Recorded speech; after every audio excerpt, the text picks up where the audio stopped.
Sounds like we have a lot of questions for Allie, and I think she is ready. She's here. She's ready to join, and let's bring her on. Hello. Hello. Hi, how are you guys? So good. So How are good. you? How are you? Good. I was in the wrong link, apparently, so sorry about That's that. okay. That's all glad right. we Not got your you fault. here. You're here now. That's what's important. Yeah, I'm excited. Well, let's get right into it. We just watched the reunion. How did you feel about the reunion? What did you Going love? What did you into hate? it and leaving. Yeah. Yeah, oh my gosh, going into it, I was honestly so excited because I didn't really feel like the cut throughout the show was very reflective of like me as a person. And so going into the reunion, I was like, yes, this is my chance. I get to really put everything out there. And then unfortunately, we were the last ones to actually talk during the filming. And so timing was very limited. A lot of it was like cut short. And then for the final cut, even things that I said didn't even make it. And so I was like, what the heck? Like, when do I get to share my side of things? Right Well, now. Allie, right now. Absolutely, right now. We don't edit yeah. here, so you got as long as you want. well, with that said, like what are the things that you said at the reunion or wanted to say that didn't make air that you're hoping that people get a chance to hear from you? Oh my gosh, there's so much. Let me pull out my list. Yes. Pull it out. We love someone's notes. sister. Oh, hell Yeah, yeah. no, it's tough to know where to start because honestly, like there was just so much, right? Like starting with the pods, none of our story was really aired. You didn't get to hear any of like our serious conversations, our talk about like what we wanted our family unit to look like, what our roles would be, children, finances, like everything. Everything was discussed in the pods and you got like, oh, Allie fell in love in 2 minutes. And so that just wasn't really like a good representation. And then obviously going into Baja, there was so many scenes in there where like I thought they were so cute. We had such a romantic dinner, like beachside. None of that got aired. We're feeding each other strawberries. So just like lots of cute little moments between us that like didn't make it and didn't really show like our story as a couple. And then obviously a lot more going into like reality too. Do you feel like had they had shown maybe more of your conversations about lifestyle and family values and like what you want your future to look like, it would have made a little bit more sense as to like why we saw some of the disagreements and conversations that we did see later on? Yeah, I mean, absolutely. Anton and I very much agreed on him being the provider. I think something that adds a lot of context, honestly, is just the fact that, we did have those conversations. And then also, my work week was a 3-day, 12-hour days kind of situation as a nurse at that point. And so, the whole not cooking, not cleaning, that whole situation was like, yeah, during my 3 days where I'm exhausted and trying to just like make it through my shifts, doesn't mean I don't pick up after myself in general or like don't clean ever. Like or cook. I cook very healthy meals and like I like to keep things simple, but I do cook at home. And so that would have added a whole lot of context. But yeah. I guess getting into, because I think one of the like only conversations we saw between you and Anton at reunion was the like, why didn't you discuss the conversation you had with his friend's girlfriend in the bathroom? Like, why did you never have that conversation with Anton? I think your answer at reunion was that you just like had kind of a lot going on. You don't really remember exactly why you didn't bring it up. And to Anton's response, he was like, we sat at the bar and like had a drink and you kind of like refused to talk about it. Do you remember that specifically at all? I do remember us sitting at the bar. I think it was a situation where it was, I don't want to talk about it at all. It was definitely like, we're out with your friends. Let's just enjoy their company. Let's get to know each other better, and get to know your friends and, just have fun is what the theme of that day after filming ended was. And then I do think because of, so many things going on, it just, I just didn't bring it up. And like now looking back, I'm like, how did I not talk about it? But I do know that like myself, I am avoidant. And so being avoidant doesn't really help the situation where a lot of times it takes me more time to process things to be able to be ready to talk about it. And so that was really the situation at dinner. And then I'm sure something like that after as well. Can we talk about it now? Yeah, we can talk about it. Of course. Yeah. What did you guys talk about in the bathroom? I think you pretty much heard the whole bathroom conversation. You know, in the pods, Anton and I talked about how both of us grew up pretty religious.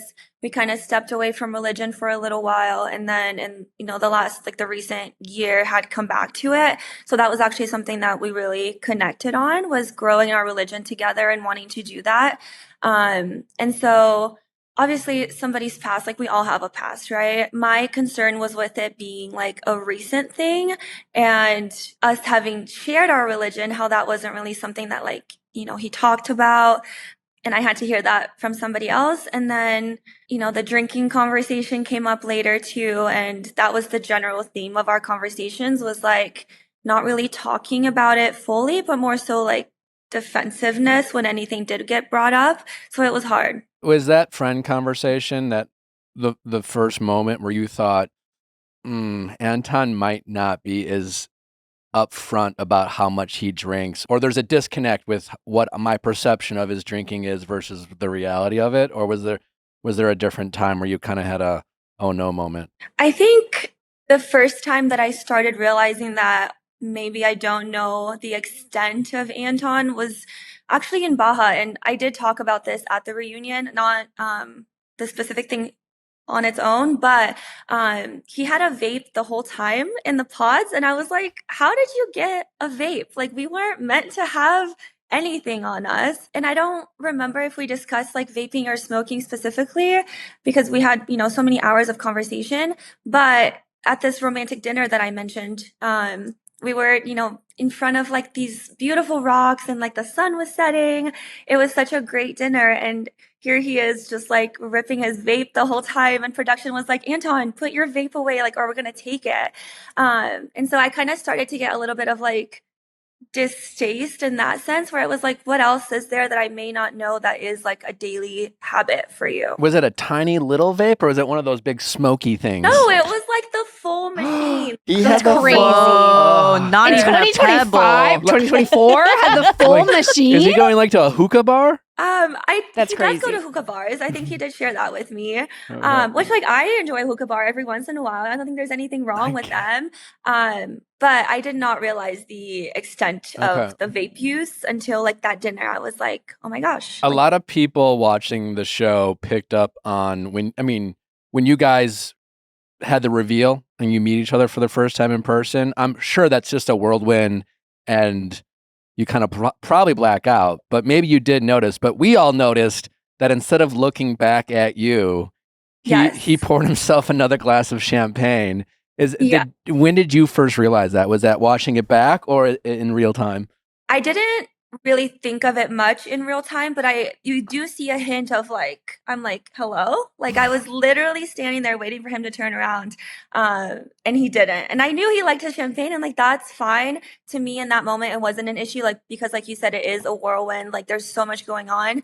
As much as like we have been around cameras prior, that reveal is really like a intense camera situation. There's cameras freaking flying. There's a whole lot more staff or like production in the background than we ever had before. So it is like, oh my gosh.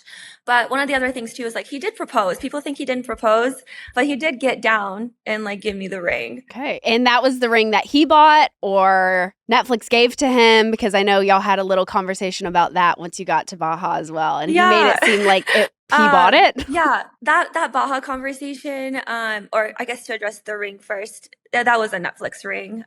He did not add any of his own money. I don't believe any of the men added their own money to the ring. Because they have the option, right? They do have the option. I don't know that anybody goes in like expecting, you know, to add more. I definitely wouldn't have expected him to add more to the ring at that point. And context like on that ring conversation where I'm like 5, like it should have been at least 10. Obviously this was a free ring, right? So like we did have a conversation prior to that little Baja convo where it was like, let's update your ring in the future. Let's get you something nicer. I want you to love your ring. And I'm like, absolutely. I want to love my ring too. And so as far as like the ring conversation goes, the private chef conversation goes, the Botox conversation, like all of those were so lighthearted. And I think that's really something that people are missing, is that like none of these were really serious things. It was just honestly, on my end, trying to make him comfortable and trying to keep things fun and light because he had a hard time just being himself around me. And that's where a lot of these silly, goofy little convos, including like the makeup, when we were sitting in those chairs asking to put makeup on him, that was just me like, hey, like we're here, like we're together, just talk to me, like we're just having fun. It's not that serious. Because a lot of times I felt like it was almost impossible to really like get a conversation out of him in person. I was just going to ask, like, when did you realize, was it in real time as we were watching you, realize he was drinking a lot of the alcohol that you had at home? Or did you come across that, like, earlier? There was just like little blips of conversations about it prior, but in that moment where we are filming and I'm like, where did it actually go? Is where I was like, this needs to be discussed. A lot of our conversations that were more, I guess, emotional were off camera, and we chose to keep it a little bit more private. And that is a regret that I have because it would have added so much more context to our story if those would have been on camera. What were some of those conversations? Just normal things like finances and moving to Florida together and kids and everything as far as like expectations or how we act together as a couple in a group setting, everything along those lines as well. Some of his family members had some very harsh things to say about you following the wedding that didn't happen. Yeah. Has he addressed that at all, apologized, or offered any context as to why that was said? No. Okay. So I guess this is another thing that is really highly upsetting. The comment from whoever that female was, I have no idea. I never met her as somebody that was like part of his life, so I don't know her to that extent. So that itself doesn't really have a lot of weight to me. What I was hurt by as far as like the altar is we didn't have a conversation after. And so after I said no, and like explain myself, Anton said, that's fair. And that didn't make the cut. And I feel like that would have added a lot of like understanding because he did agree with me when I expressed my side of things to him. So saying like that's fair would have been made like the world of a difference to the context of like our relationship and his understanding and his role. I know that obviously as they're filming this show, there's definitely like a mantra of like just kind of stay open, be open, get to the end, so to speak. That being said, as from the human side or the reality side, you start getting a feeling of which direction you're going to go one way or the other. Do you remember the specific moment? And I'm sure you stayed open to maybe things changing, but when was that moment where you were like, I don't think I can, I'm probably don't think I'm going to be able to marry this guy? Yeah. Not the actual flip-flop moment in Baja, not that. That was something that was cut out of the reunion where I was like, lightheartedly, the flip-flops, and like we're on such good terms. It was such a lighthearted joke. And then I went into like the real reasons that I ended up deciding to say no. We did have a conversation, I would say probably like 3-4 days prior to the wedding where it was like, hey, just so you're aware, like, I don't know if I see myself being able to get there with you. And that's when I would really just lay things out so openly to him. And I was like, you haven't been yourself. I feel like I can't talk to you. You don't greet me when you come home. Like just so many things. And I discussed like how he eats junk food all the time, or at least the time did, wasn't super like healthy and active, and drinking beers after coming home from work and like ruining your sleep like every night essentially. It was very much minimized, the amount of drinking. It wasn't 1 or 2 beers, and it wasn't 1 or 2 nights a week. It was more than that, and that's why it was a concern. Yeah, it's interesting because like obviously people have different perspective of how much a lot or a little is. But to your point, he was clearly defensive. Like if it's not an issue, if it's normal to him, then be like, yeah, I drank half the tequila, like, Yeah, well, I was sad. No, I drank all 12 beers and the tequila. And I had my friend over. What's the big deal? Right. Yeah. Well, like we got that tequila like at the airport on the way back from Baja. And that gathering wasn't that far into like our reality. So that tequila bottle was meant for us. And I'm like, I didn't get any tequila. Like I want some tequila. And like like I said to my mom, even like on the day of the wedding, I was like, I drink. I think drinking is fine. I think drinking's great in social situations. It makes me more comfortable. Like I love to have a drink or like a glass of wine to go to sleep. Like every once in a while. It's not like a daily thing. And I think it should be mostly limited to like social settings. But that's really where the concern came from. At the reunion, when the strip club conversation was brought up, Anton's response was, have I been to a strip club before? Yes, I think most men have, and there's nothing wrong with that. Yeah. I guess. Yeah.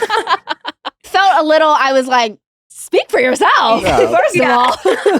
Like, I definitely got dragged there for a bachelor party once and felt weird. Yeah. I got dragged there on the illusion that Jack Harlow was there one night here in Denver. Jack Harlow was not there, Perfect. sadly. But I just had such like a weird, like heavy feeling around me when I was there. I hated the experience. Will literally never step foot in one ever again. And yeah, like speak for yourself. I don't think most men have. I know, especially like most religious men don't go or have never been. And that's something that like I made very clear, like that's an expectation from a partner. Like, and if that's not you, great, it's not you. But that's my thoughts on it. I think there's a huge difference from I've been to a strip club as a guy or I go to a strip club every once in a while. And like, I think there's nothing wrong with that. Yeah, to defend the semi-regular appearances is like, I mean, I guess, again, to each their own. I do not want to yuck someone's yum. Switching gears off of you for a little bit, did it feel as much of a pile-on Casey as it was watching it? Yes. The booing was intense for Casey, and that's why, I mean, I'm not close to Casey by any means. We've hung out a few times here and there, but I felt that I needed to step in and defend her a little bit because of how uncomfortable it was. I truly did feel for her. I think there were some inaccuracies that were shared by some of the other cast members, but that's not mine to talk about, so. What did you learn about yourself through this process? What have I learned? Oh my gosh. I think, honestly, just learning that like what I want as for a partner isn't what everybody else is going to agree with, and that's okay. But just being comfortable in like what my standards are and like sticking by them, honestly. Love is definitely not blind for me. Have you realized that it's not blind for you? No, I do think love is blind. Like, I not even BSing at all. Like, my reveal, that was the moment that I was truly like, holy shit, like this actually could be my husband. And I was so excited. We get like a day in between the reveal and then going to Baja. And I was like, let me go buy all this stuff to like look good for him. Let me like go restock, I guess, like all my beauty products. And so I was so excited. And then it was just very quickly, like one thing after another kind of added to me, like becoming less and less in love with him. It is totally okay, I think, to immediately break up with any guy wearing flip-flops. Just so you know. I think I'm it's getting a fire. so much heat for that, especially because they're like, Brazilian men wear flip-flops all the time. I don't care. Like, that's great. I'm not looking a Brazilian man, I guess. Visors, vests, and flip-flops. In Shorts, I wouldn't. Questionable. Yeah, I think shorts are okay. Flip-flops and visors, I would agree on for sure. Staying in the kind of nitpicky, being a little silly petty department, were you a little alarmed or frustrated that he was wearing his glasses on top of his head during the reveal and squinting? Because I felt like the glasses really made him, like, really framed out his face and was like a really great look at him, and I don't know why he was like glasses on top of a man's head is just such a weird.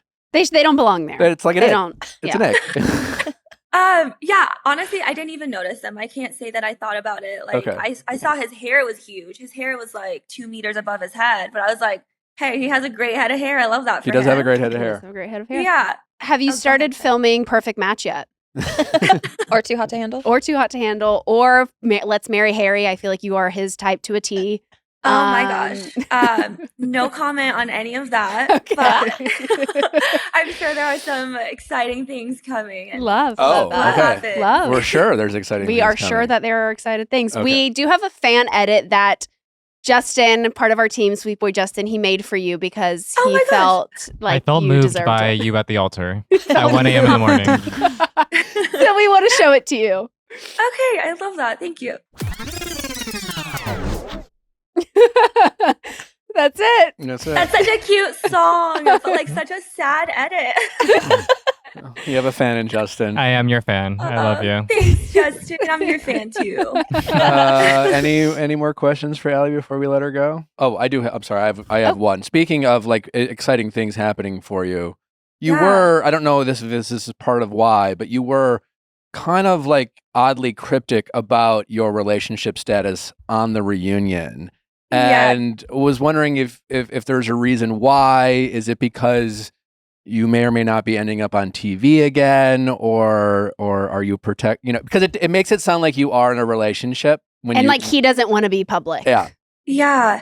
Let me be careful how I talk around this, but people gave me a lot of backlash because they were like, you went on a freaking dating show and now you want your dating life to be private. And yes, like I do. I chose to share that part of my life openly on TV. And that was a year and a half ago. So obviously a lot of time for things to develop since then. But yeah, I think it's really just kind of trying to guard my privacy as much as I can for the time being. And then, if there is something to announce in the future, I'll announce it when me and a potential partner are ready. Okay. Mary. Mary has one more question for you. I do.